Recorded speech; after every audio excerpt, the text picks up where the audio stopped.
Bom dia. Hoje nós vamos fazer a leitura do Salmo 146. 146. A gente sobe no altar, a gente fica meio nervoso. Vai falando as coisas erradas.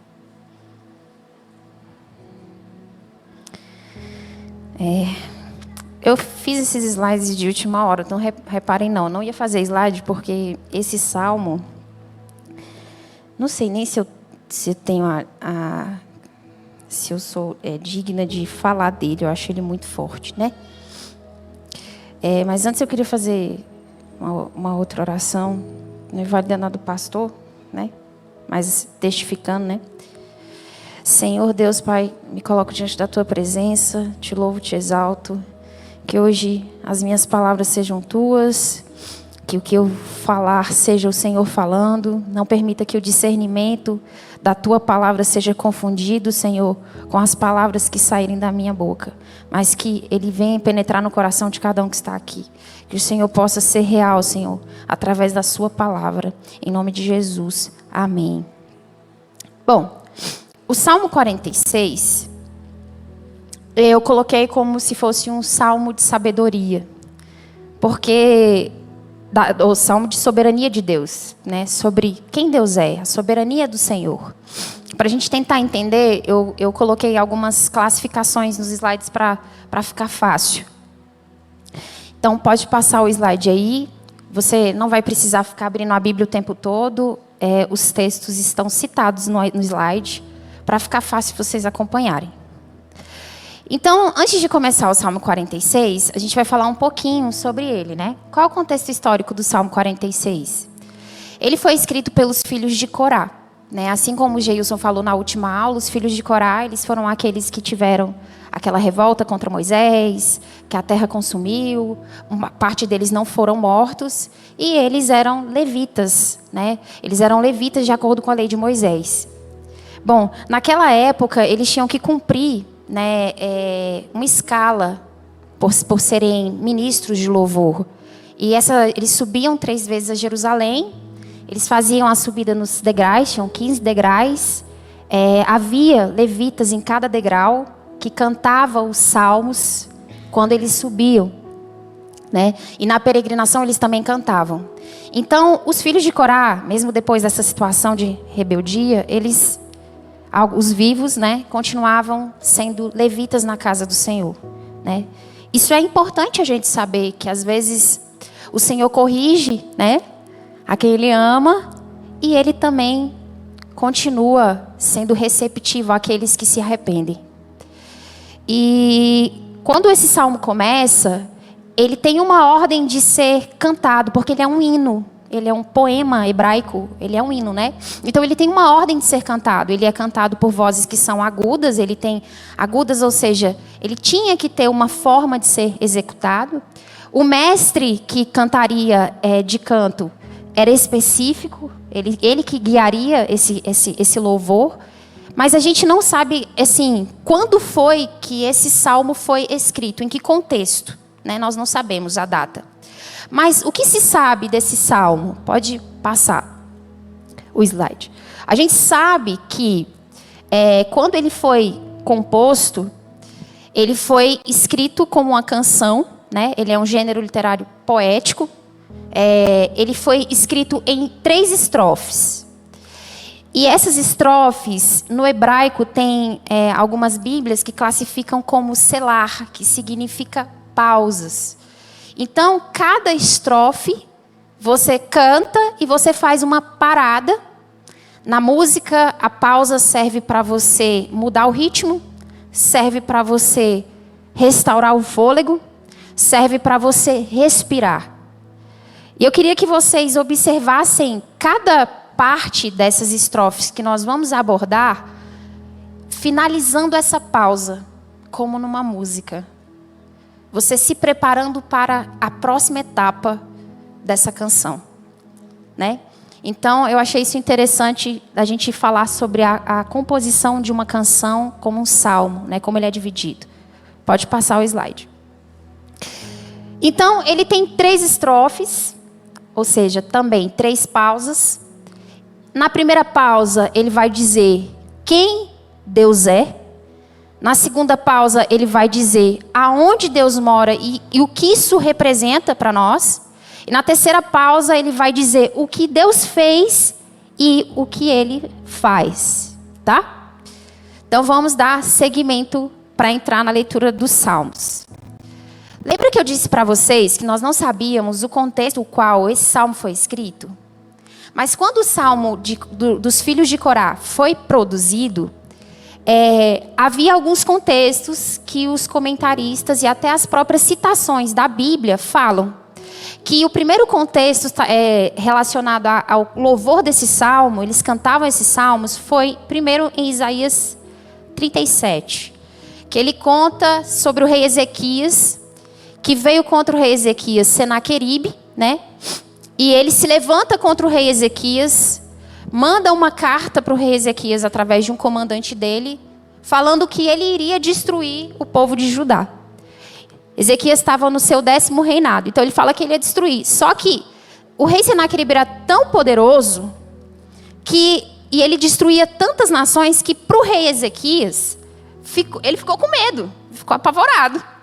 Porque o que ele fez? Ele, quando viu que Senaqueribe viria ao encontro dele para destruir a cidade, ele começou a fortificar a cidade, construiu vales com águas, muradas, aumentou soldados. E aí ele recebe uma carta bem confrontadora de Senaqueribe e de um dos comandantes dele, falando assim, vou colocar com as minhas palavras, né? Rapaz, quem que você pensa que você é? Ninguém vai me derrotar, não. Para de fazer as suas armações aí, para de se empolgar, vamos dizer assim, né? Tentando criar uma forma de se defender. Eu vou destruir você. E aí, o rei Ezequias fica tão desesperado que ele encontra o profeta, começa a orar ao Senhor. E a oração dele, que era o que ele deveria ter feito lá atrás, antes de confiar na força do seu próprio braço, fez com que 185.000 soldados morressem. E os outros soldados que ficaram, acordaram e só viram os cadáveres. Uma segunda citação do Salmo 46 que era cantado foi em 2 Crônicas, capítulo 20, quando o rei Josafá também teve uma ameaça dos moabitas, dos amonitas e do povo de Seir. Eles queriam invadir Judá e Josafá entrou num jejum com toda a nação e ele fez diferente do que Ezequias fez. Ele orou primeiro.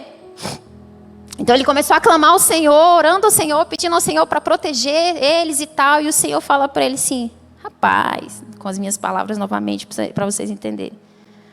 Para de orar. Essa guerra é minha. Só adora. Vai para lá e só adora. E quando Josafá fez isso, os povos que se levantaram contra ele, que eram os amonitas e os moabitas, entraram nessa cidade de Sié. E ali eles mesmos se destruíram. Então, esse salmo ele está falando sobre a total capacidade de Deus lutar as nossas guerras. A total capacidade de Deus ser Deus. Dele ser soberano e poderoso. Podemos seguir. Então, na primeira estrofe dessa canção, e eu queria que você ouvisse essa canção. Eu não sei o ritmo dela, não dá nem para saber, né, gente? Eu sei que é voz aguda, então provavelmente era uma canção bem intensa para quem estava cantando. O que Deus é? Então vamos seguir o versículo 1 ao 3. Quem Deus é? Então o versículo 1 ele diz aí, Deus é o nosso refúgio e fortaleza, socorro bem presente nas tribulações.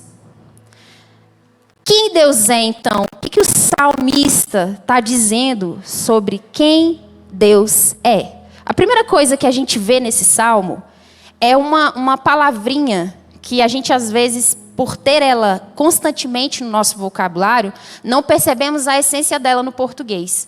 O que a palavra significa para você? Ela é a flexão do verbo. Ela significa do verbo ser. Então, ela está definindo o que seria Deus. Qual é a característica que define o que Deus representa, o ser de Deus é.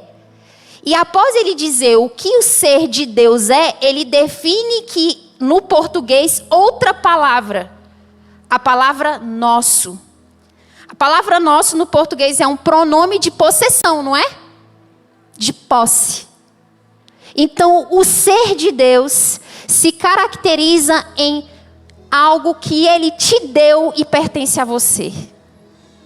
Olha que coisa forte, né? Algo que Deus te deu é um pertencimento que ele deu para você. Ele está dizendo, isso é seu. Isso é seu. Tome posse de mim, do que eu estou dando para você, do que pertence a você por uma herança. Então ele está dizendo, Deus é nosso. Nosso o quê? Refúgio. Refúgio é um lugar que você vai, que ele é longe do lugar de perigo, não é? Se você for falar assim, o que é um refúgio? Você está aqui e você vai para um lugar distante ou um lugar que ninguém possa te encontrar, não é assim? Isso é refúgio. Os pássaros, quando eles são acometidos de um ataque, o que eles fazem? Eles procuram um lugar para se esconder. Então, a bem da verdade é que o Senhor é nosso lugar de segurança. É um lugar que você corre quando você está em perigo. É um lugar para onde você vai quando algo está acontecendo que está ameaçando a sua vida. E ele também coloca como Deus sendo a nossa fortaleza. A palavra fortaleza aqui, ela tem um outro significado. Mas eu vou trazer o significado do que seria uma fortaleza física. Uma fortaleza física é uma cidade fortificada com muros, totalmente revestida e estruturada, tanto na parte física, quanto na parte de armamentos e na parte de pessoas, para proteger uma cidade contra qualquer tipo de ataque. Naquela época, as pessoas procuravam fortalezas para se proteger de ataques hostis, de Senaqueribe, vamos dizer assim. Líderes extremamente fortes. E ali elas se sentiam seguras. Só que a palavra fortaleza nesse texto aqui, ela não está relacionada a essa fortaleza física de uma cidade. Ele está relacionado a Deus te dar a capacidade de se tornar forte sobre a adversidade que você está vivendo. De você ter toda a proteção e o armamento necessário para atacar e se proteger. Então, ele está dizendo que o ser de Deus trouxe algo que pertence a você, que é seu direito, usufruir do refúgio do Senhor e adquirir essa fortaleza. Quando você entende que o ser de Deus, nele habita esse refúgio, essa fortaleza, você vai entender algo que é muito importante, que é o socorro bem presente do Senhor. O que seria o socorro bem presente? O socorro bem presente do Senhor, na verdade, é como se Deus estivesse de prontidão, ele está de prontidão, esperando o momento de fazer o papel dele de socorrista. Você dorme, ele está acordado. O inimigo vem, ele já preparou a situação para resolver o problema. Enquanto você dorme. Quando você acorda, ele está com você. Quando você passa momentos de aflições, ele está com você. Ele é um socorro do bem e ele sempre está presente. Tudo que ele produz a nível de socorro é bom. Todo socorro de Deus é bom e é exatamente adequado, na hora certa, no momento certo. Porque ele é bem, ele é o bem e ele é presente. E quando ele está presente? Nas tribulações. Nas tribulações.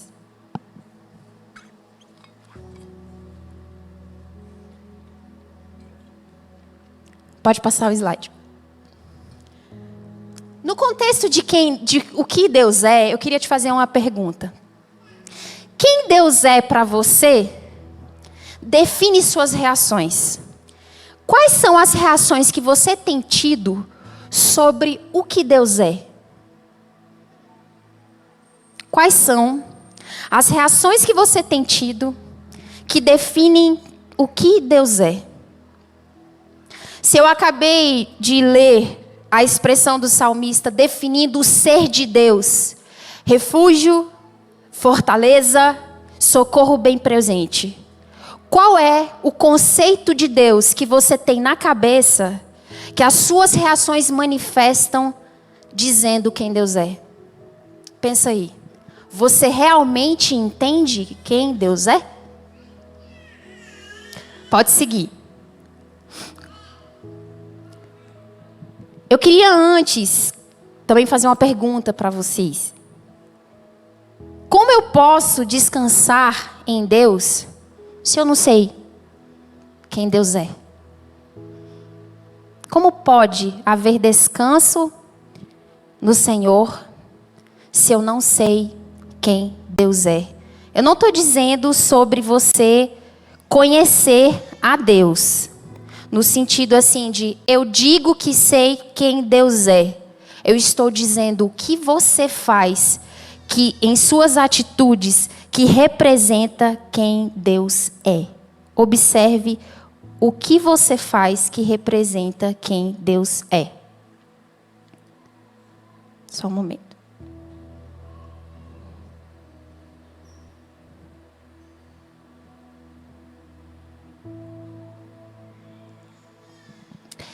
Agora no Salmo aqui, ele vai à parte 2, que continua no que Deus é. Então ele está agora dando uma definição. Se você sabe quem Deus é, a sua reação deveria ser, versículo 2. Portanto é uma ideia de, entretanto, né? Portanto é tipo então, né, na verdade. Então o que eu faria se eu entendo quem Deus é? Diga assim, não temerei. Não, gente, fala com confiança, tá fraco esse negócio. Bonito. Não é para mim, não. Então, quando ele diz não temerei, ele fala não temeremos. E ele coloca uma condição do porquê eu não devo temer. Ele diz, ainda que a terra se transtorne e os montes se abalem no seio dos mares. Ainda que as águas tumultuem e espumejem na fúria dos montes se estremeçam. Eu achei muito interessante porque é muito engraçado. O que te dá medo? Observa no texto. Não temeremos. Eu coloquei aí, antes de temer, a palavra terra. O que significa terra para você? Para mim é estabilidade. Você já jogou aqueles jogos virtuais que você bota o óculos, aí você tem que andar tipo num negocinho assim, ó. Já viu? E você tem que, tipo, se jogar. Gente, pode não ser real, mas parece que você está lá. E se alguém colocar você em cima de um prédio, numa tabuazinha, e não tem estabilidade de lado nenhum, o seu coração se enche de insegurança, não é? Porque o chão representa estabilidade. Você pode perder pessoas, mas se você perde seu chão, você teme a vida. Estou mentindo? Eu posso perder meu marido, eu posso perder meus filhos. Essa dor, ok. Mas se a terra tremer, até aquele a quem eu sinto segurança, eu abandono. Não é verdade? Porque todo mundo teme pela sua própria vida. Então, o salmista, ele está dizendo aqui, você não teme quando o que te dá pé sai do seu pé. Você não teme quando o que segura a própria terra e sustenta ela se agita. Quando não há para onde correr, nem para o mar, muito menos para o pico mais alto de um monte. Porque todos vão se abalar. Mas ele diz, não temas. Porque ele está falando sobre um Deus que tem uma morada. Que se ele é refúgio, ele está dizendo que existe um lugar para onde você ir que vai te trazer segurança. Você sabe para onde você vai, então você não teme. Mas quando eu não sei para onde eu vou, as situações e as coisas que acontecem na vida definem em quem eu acredito. Pode passar.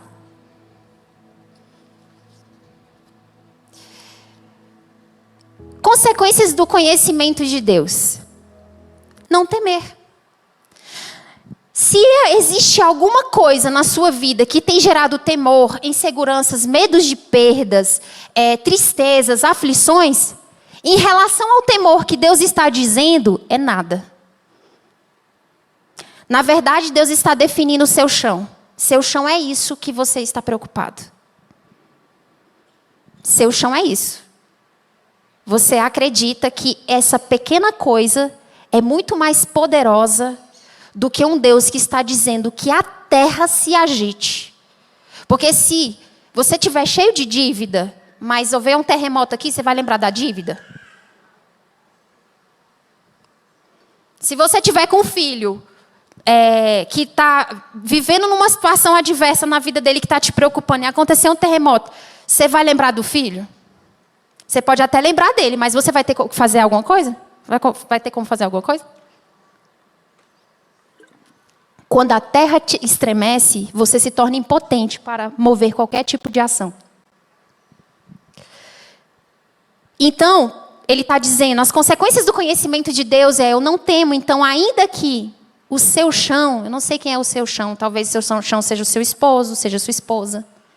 Eu tenho tanta confiança no meu marido, tanta confiança na minha esposa. Talvez o seu chão seja os seus filhos. Não, meus filhos, né? Talvez o seu chão seja sua mãe, seu pai, meus pais. Talvez o seu chão seja o seu trabalho. Não, olha, tudo pode estar ruim, mas se eu tiver o emprego que eu tenho. Talvez o seu chão seja os seus relacionamentos. Como eu sou uma pessoa que dou certo com todo mundo, mas no dia que você não dá certo com alguém, qual é o seu chão? Deus, no temor do Senhor, Ele tira seu chão. O chão é o próprio Deus. Você não vê, você perde o chão, mas você confia, você sabe para onde você vai. Você sabe que você tem um refúgio. Você sabe que se você for afligido por uma doença, ainda que você morra, você sabe para onde você vai. Você sabe que se você sofrer uma situação adversa na sua vida, você sabe em quem você tem crido, você sabe para onde você vai. Então, pode continuar.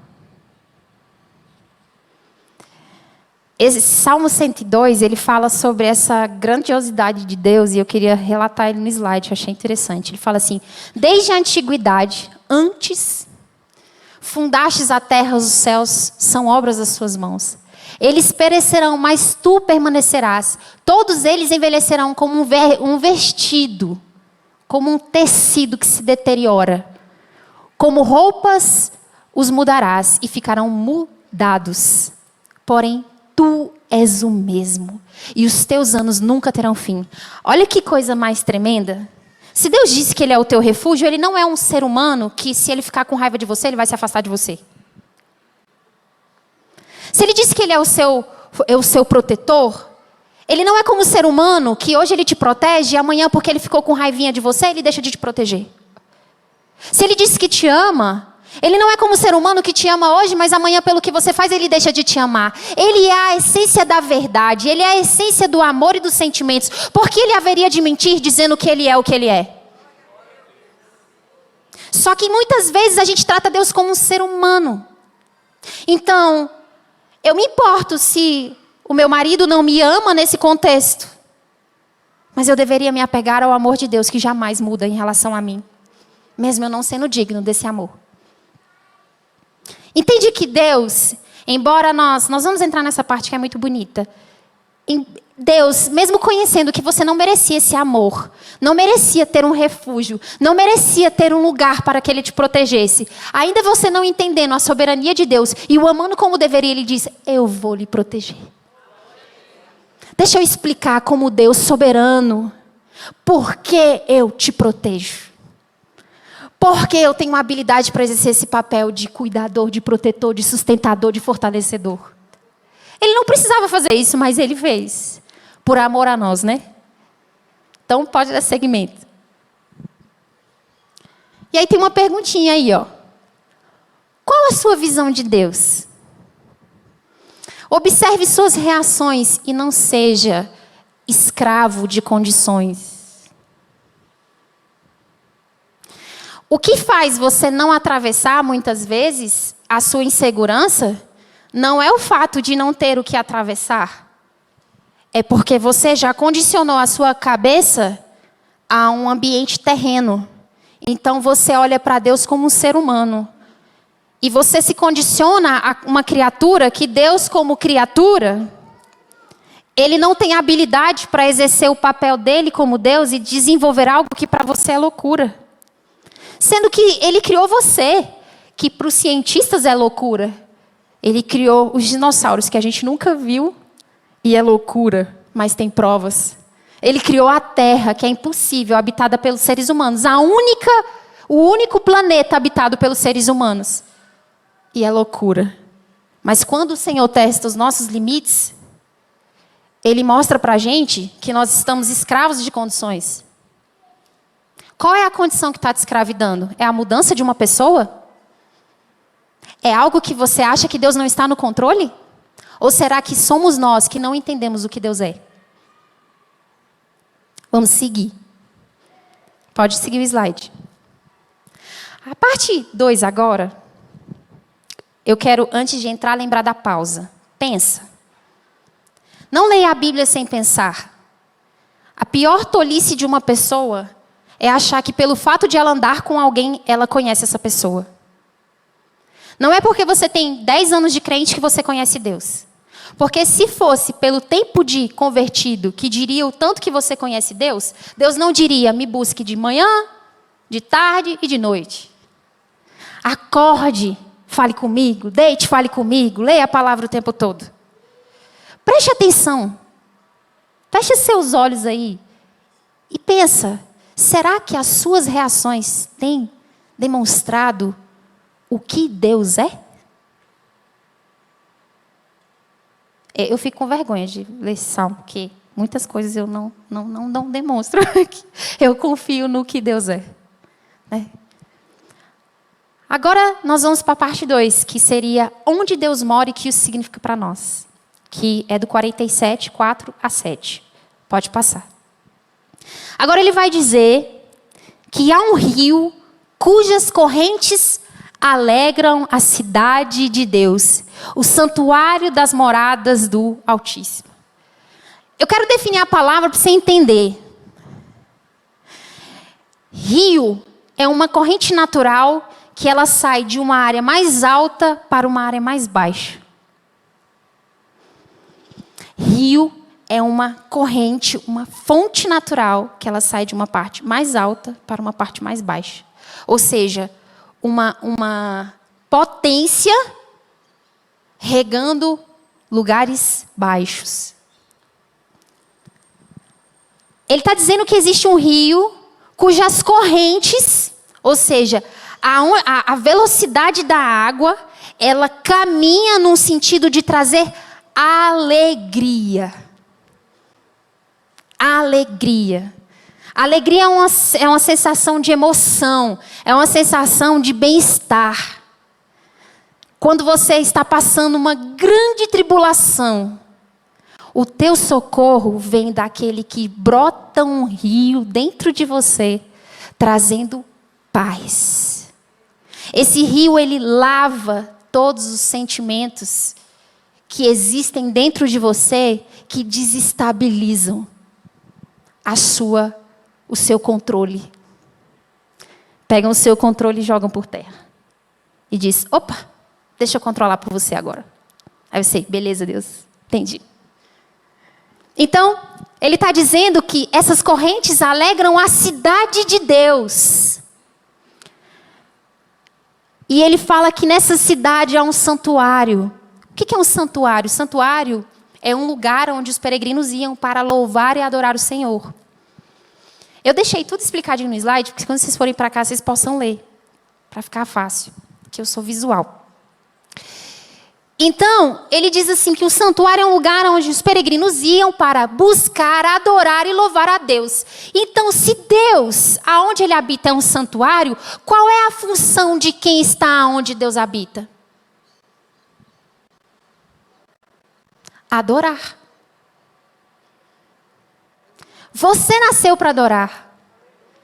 Se você não adora a Deus, alguma coisa você está adorando. E as suas reações demonstram a quem você adora. Se, por exemplo, eu sou casada com o Leonardo e eu fico chateado porque ele não me dá atenção, a quem eu estou buscando? Adoração. Se eu sou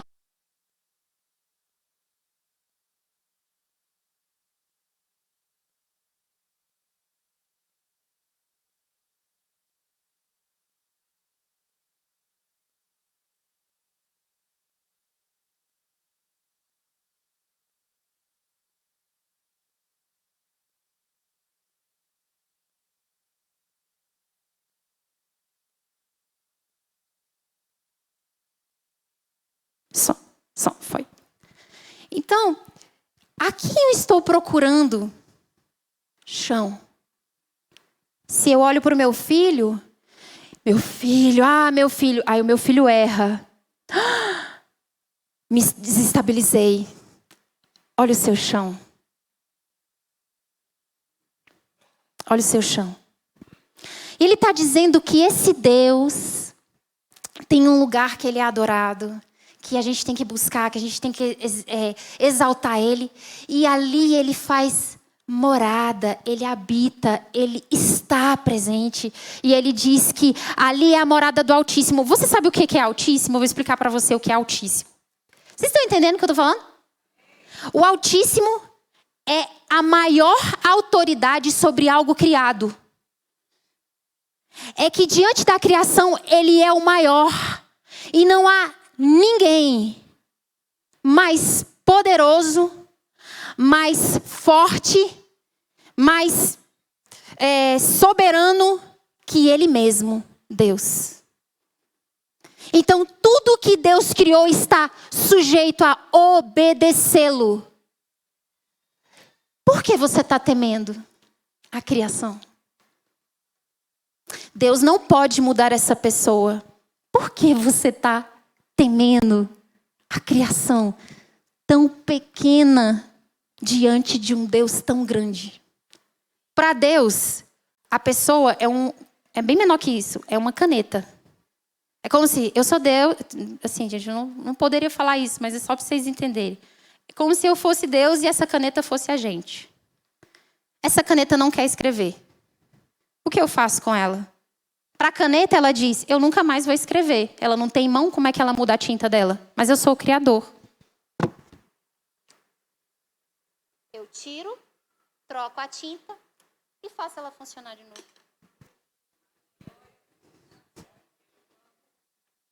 Meu tamanho para você é nada.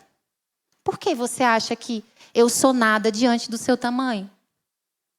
Nós não somos nada diante de Deus, mas Deus em relação a nós é tudo.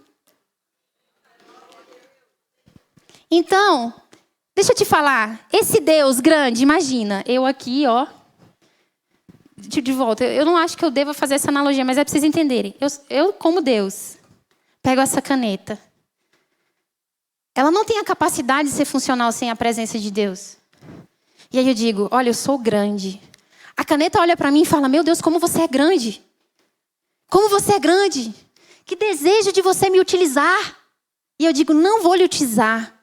Eu vou criar dentro de você um espaço para que eu habite dentro de você, mesmo eu sendo grande, para que eu domine você agora. Isso é ser morada.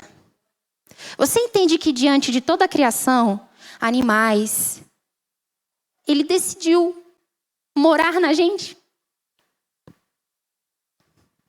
E, gente, ele decidiu habitar num ser tão podre que não quer orar, não quer ler a Bíblia às vezes, fala mal dos outros, critica, não tem prazer em reconciliação, acha que os outros são difíceis demais para lidar e ele disse, eu vou fazer morada aí. Você não merece, mas eu vou fazer uma morada, eu vou abrir um espaço, eu sendo tão grande. Vou morar dentro de você. E preste atenção, não se preocupa. Quando você não souber o que falar, eu vou botar um intercessor para interceder pela tua oração. com gemidos inexprimíveis, para que a tua oração seja ouvida e você saiba como me adorar. Olha que soberania, né? Que coisa tremenda ele dizer que tão grande Deus habite numa caneta. Dá para caber? Não dá, né, gente? É um mistério de Deus. Ele habitar em nós. Ele se reduzir em uma partícula tão pequena e dizer: eu habito dentro de você. Eu, o Criador de todas as coisas. Pode seguir. Deus tem um santuário. Ele diz que esse rio sai. Eu queria falar para vocês uma coisa interessante antes de falar desse santuário. Jerusalém era o santuário de adoração do povo. Jerusalém era o templo onde eles adoravam o Senhor e serviam ao Senhor. Lá tinha a arca de Deus que representava o pacto com Deus. Lá tinha um lugar da propiciação que era aspergido sangue para representar essa propiciação. E tinha também o culto verdadeiro que acontecia. Só que em Jerusalém, fisicamente, não tem nenhum rio que sai de lá. Não tem rio nenhum, filha, que sai de lá. Então, que rio é esse que o salmista está falando que não existe fisicamente? O único rio que existe, que a gente vê que corria do Éden, quando você vai lá em Gênesis capítulo 2, ele diz que havia um rio que corria no Éden e que ele se dividia em 4 rios, que era Pison, Gion, Eufrates e agora eu esqueci do outro, o Tigre. Então havia um rio que sustentava esses 4 braços e se estendia pelo Éden. Se você se recorda, quando o Adão e Eva estavam no Éden, havia comunhão com Deus, certo? E esse rio brotava dessa comunhão com Deus. Mas quando a comunhão foi quebrada, o jardim foi fechado e a comunhão não foi reestabelecida até a volta de Cristo Jesus, que reconciliou, Deus reconciliou Ele mesmo com a gente através de Cristo Jesus. Para que agora da gente fluísse esse rio. Então, provavelmente, esse salmista ele não está falando de Jerusalém física, ele está falando da Jerusalém celestial. Que é exatamente essa habitação do Senhor. Mas quando ele fala dessa habitação que nós vamos morar, deu um insight na minha cabeça sobre isso. Deus habita nas moradas do Altíssimo. Há um rio que alegra essa cidade de Deus. Deixa eu te falar, Deus é santo. E aonde Ele mora aqui, mas aonde Ele mora, efetivamente, que nós vamos morar com Ele também, que aqui é aonde Ele mora, né? Mas fisicamente veremos essa morada externa também. Ele cuida. Tem uma forma de ser exaltado, tem uma forma de ser adorado, tem uma forma que ali ele é buscado todos os dias. Todos os dias quem está lá, os anjos, o adoram em espírito e em verdade, proclamando a santidade e o poder de Deus. A pergunta que eu tenho hoje para nós é: se Deus se permitiu, como um Deus altíssimo e soberano, habitar em um ser tão pequeno, fazendo dentro dele uma morada, qual é a atitude que você tem tido para tornar esse lugar um santuário? Será que você compreende a magnitude de um Deus tão soberano reduzir o santuário dele a uma partícula humana e dizer que ele habita dentro de você e toda essa adoração, esse culto, essa real verdade de adorá-lo deveria existir dentro de você, mas eu e você negligenciamos isso? Será que estamos respeitando essa morada? Você já se sentiu envergonhado por tratar uma pessoa mal, depois descobrir que você a tratou mal sem saber, e depois você se constrange? Ai, eu não devia ter feito isso. Já aconteceu isso com vocês? Ou só comigo? Não é assim? Quando eu li esse salmo, eu falei, que constrangimento, meu Deus. De não saber que tu és morada em nós. Que honra você morar em nós. Mas quando o Senhor mora dentro de mim, um ser tão imperfeito, coloca coloca o Espírito Santo que me direciona a orar da forma perfeita. Me deu Jesus Cristo que modifica a minha estrutura e me torna nova criatura. E eu digo, não estou afim de te adorar. É pesado isso, né? É até egoísta, né? É até egoísta. Então, como o santuário do Senhor, desse Deus que está dizendo que te protege, que é teu refúgio, que é tua fortaleza, Ele faz isso. Ele não é como um ser humano que promete e não cumpre. Ele é a verdade, Ele é a essência, Ele é a fonte da verdade. Diz que faz o que Ele faz. Nunca é falso, nunca tarda, nunca mente. Você não confia nele, mas no seu chão, que é o seu marido, sua esposa, no seu chão, que é os seus pais, no seu chão, que é os seus filhos, você confia muito mais do que Deus. Ah, se eu for aqui naquele lugar e tiver ali o meu pastor, eu vou porque com ele eu vou. Mas se ele não tiver, eu não vou. Olha teu chão aí. É teu líder, teu chão? Vocês estão entendendo que é tão profundo esse salmo que às vezes até dá vontade de voltar para casa. Pode seguir. Pode seguir o slide. Eu queria trazer um contraste sobre o que ele fala sobre... Ele fala sobre por que você não teme. Quando você não teme, o que acontece quando você não teme? Mares se agitam, ele está em fúria, está agitado, abala a terra. Então uma pessoa que ela não está entendendo o que Deus é, ela vai ter temor porque ela se abala com o que ela vê. Mas uma pessoa que está no Senhor, ela não se abala com o que ela vê, porque dentro dela há uma corrente natural em que alegra a cidade de Deus. Ou seja, você é morada, você é a igreja do Senhor. As portas do inferno não prevalecerão sobre a igreja do Senhor. E nenhuma atividade física pode abalar a estrutura daquele que confia no Senhor. Então Deus é uma fonte calma que supre as nossas necessidades. Mesmo que exteriormente nada esteja bem, internamente, intrinsecamente, está tudo calmo. Pode seguir.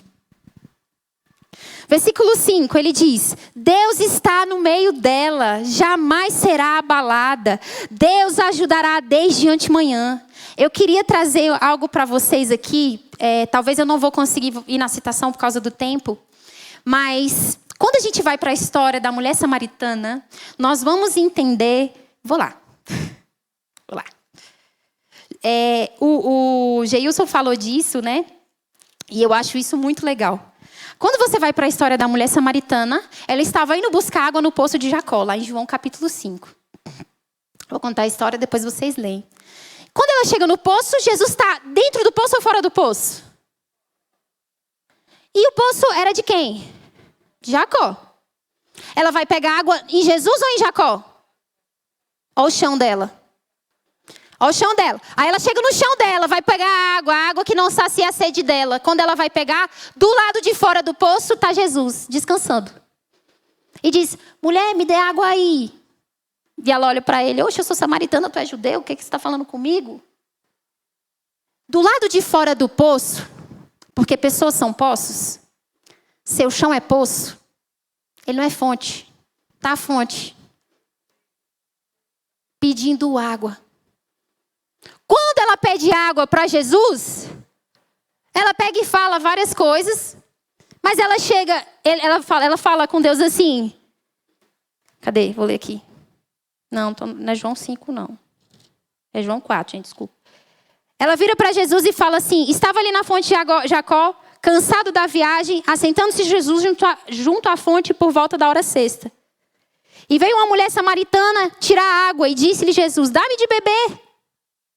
Então a mulher lhe disse, estou pulando: como sendo tu judeu me pede água para mim, que sou uma mulher samaritana?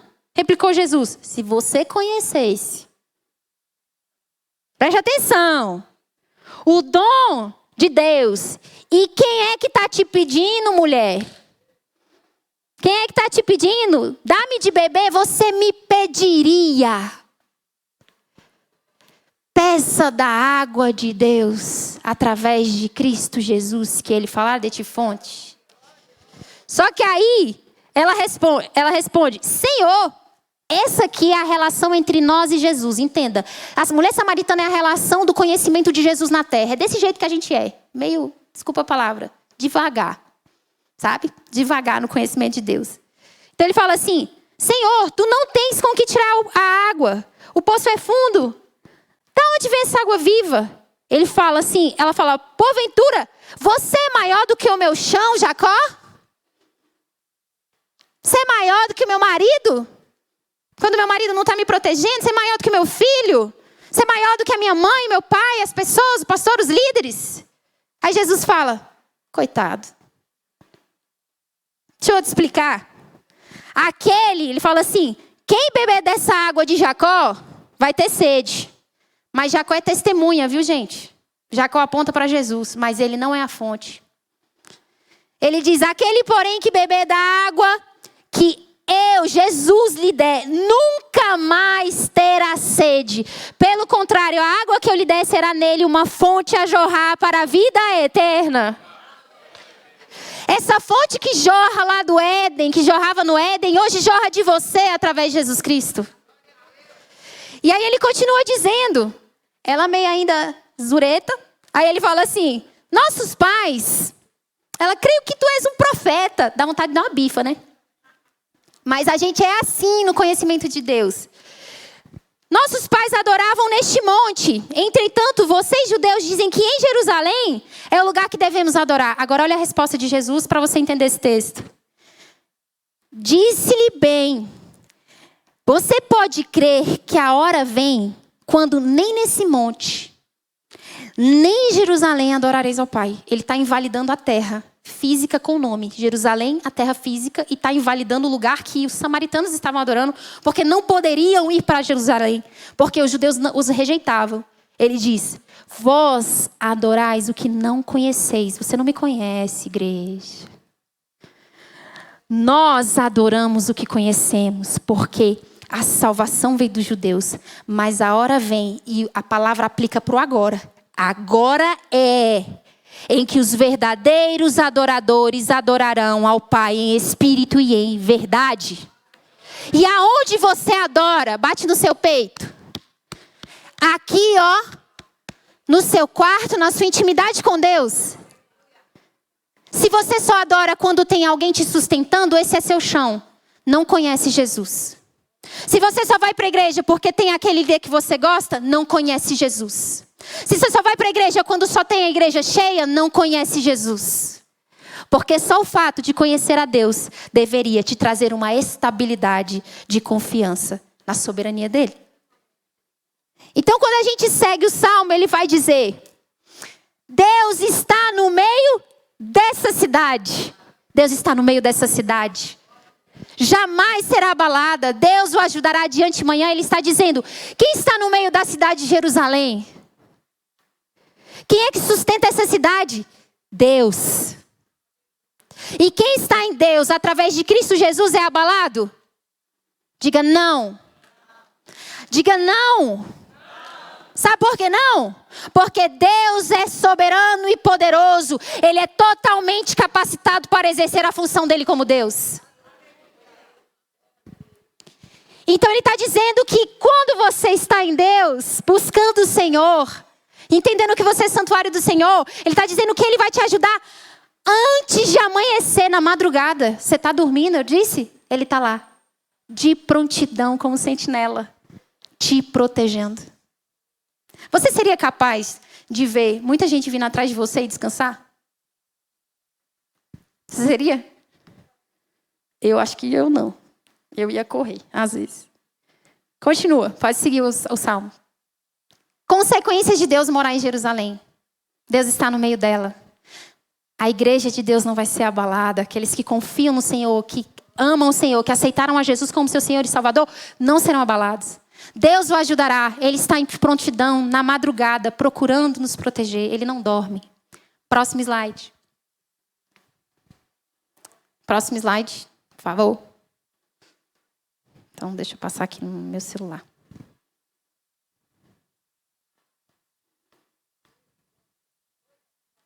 Foi? Bramam nações, reinos se abalam. Ele faz ouvir a sua voz e a terra se dissolve. Irmão, isso aqui fala sobre instabilidade do mal.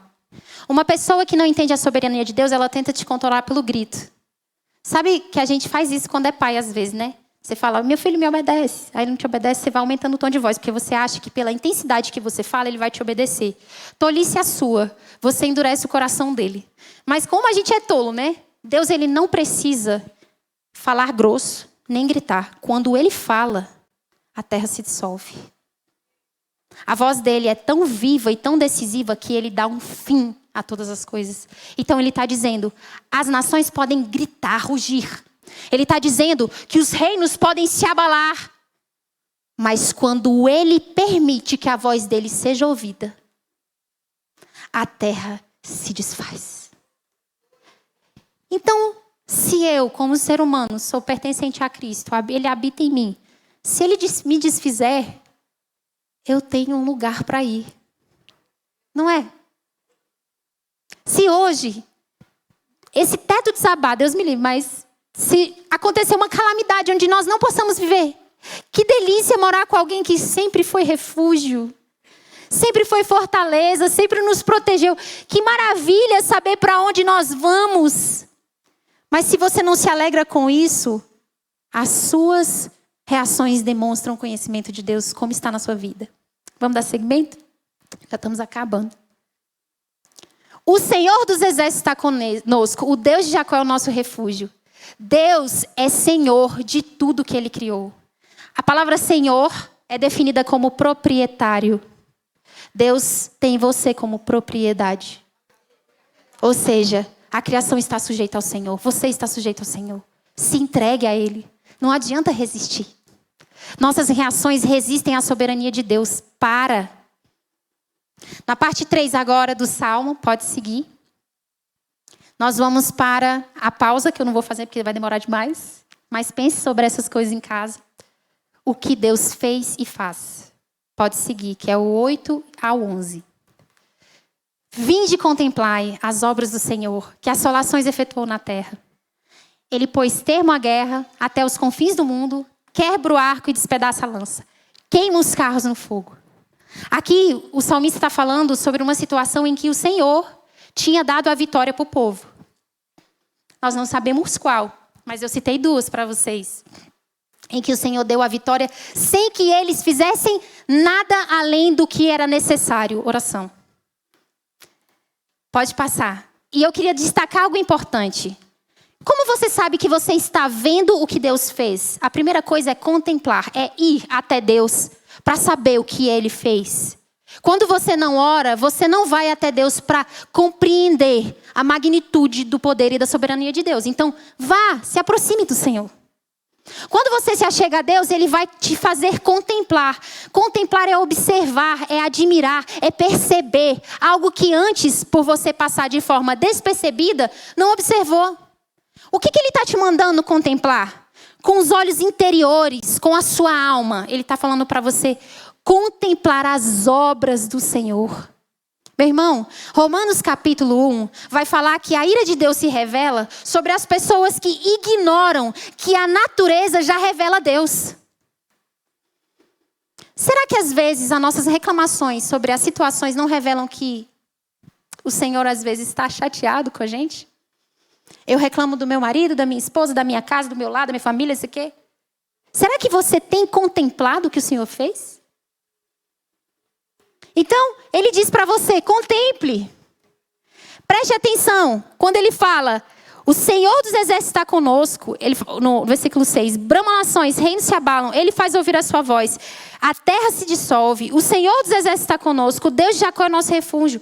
Vinde e contemplai as obras do Senhor, que assolações efetuou na terra. Ele põe termo à guerra, Ele está dizendo assim, quando eu, Deus, falar, acabou essa guerra.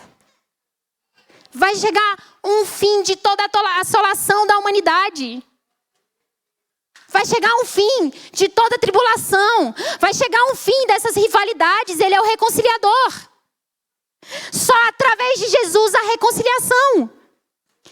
Nada, humanamente falando, reconcilia um homem com o outro. Porque lá no Éden, nossa tentativa de andar juntos como homens não funcionou. Porque o nosso desejo pecaminoso nos afastou de Deus, mas esse Deus, pela sua própria vontade, mandou seu filho para se reconciliar com você e produzir união, finalizar a guerra. Então ele diz, eu vou desarmar você. Olha ele desarmando, despedaça o arco.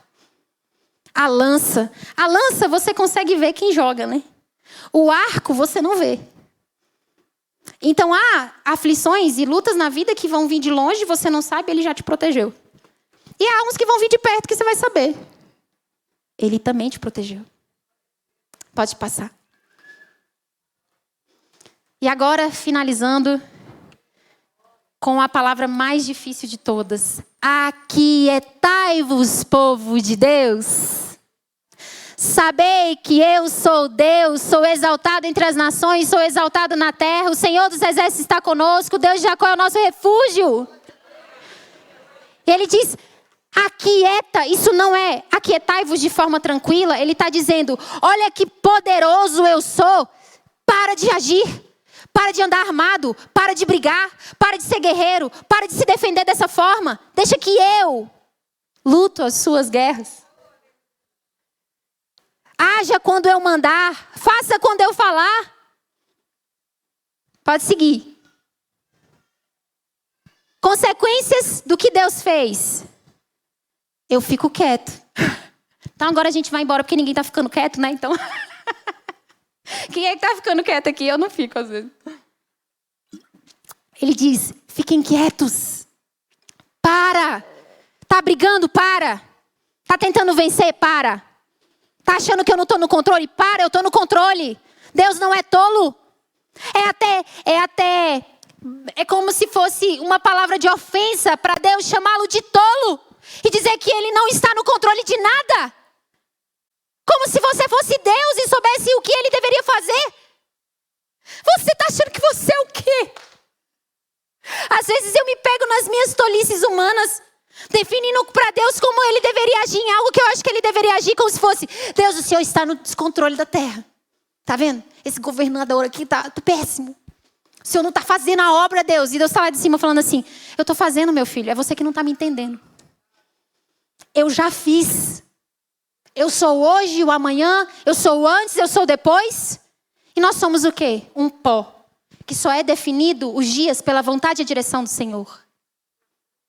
Então ele está dizendo, quieta. Aquieta, terra. Ele diz para a terra, para. Ele põe termo à chuva. Ele põe termo a todas as adversidades. Ele para tudo. Vai ter um dia que vai acabar tudo isso. E aí a gente vai se alegrar nele para sempre. Não vai ter um momento que você vai se ajoelhar para dizer, Deus tenha misericórdia de mim. Vai ser um momento que você só vai louvar e agradecer ao Senhor porque Ele é santo. Não vai ter luta nem adversidade. Você não vai ter que andar no meio de um povo que não entende que somos reino.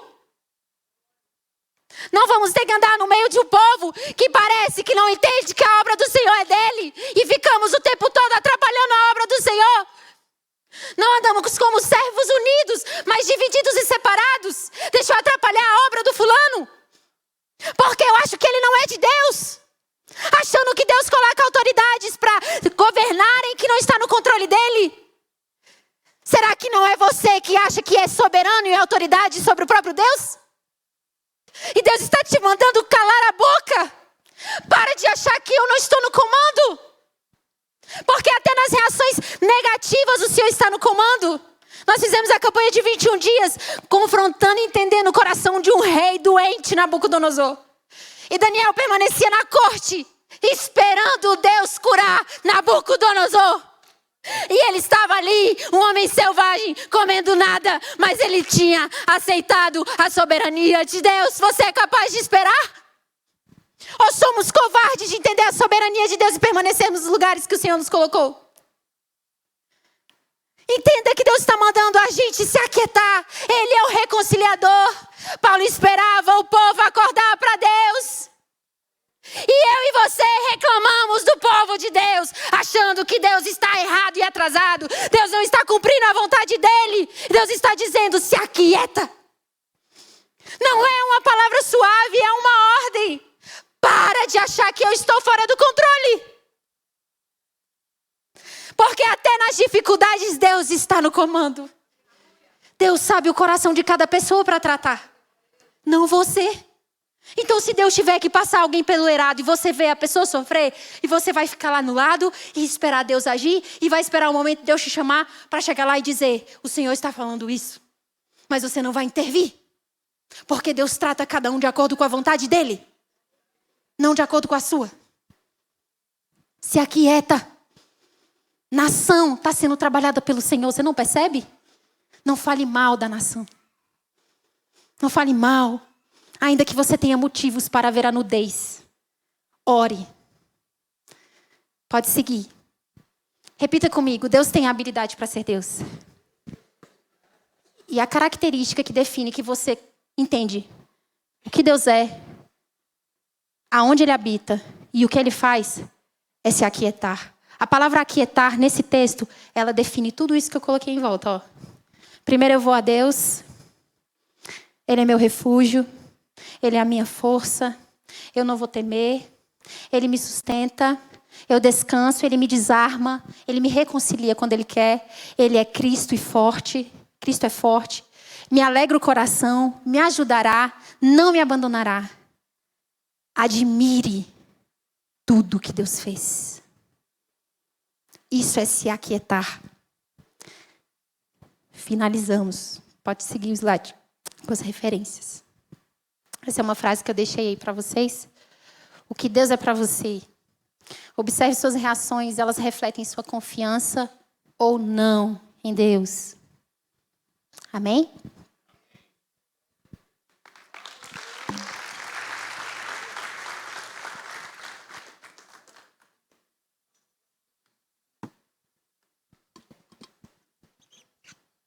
Perguntas, irmãos?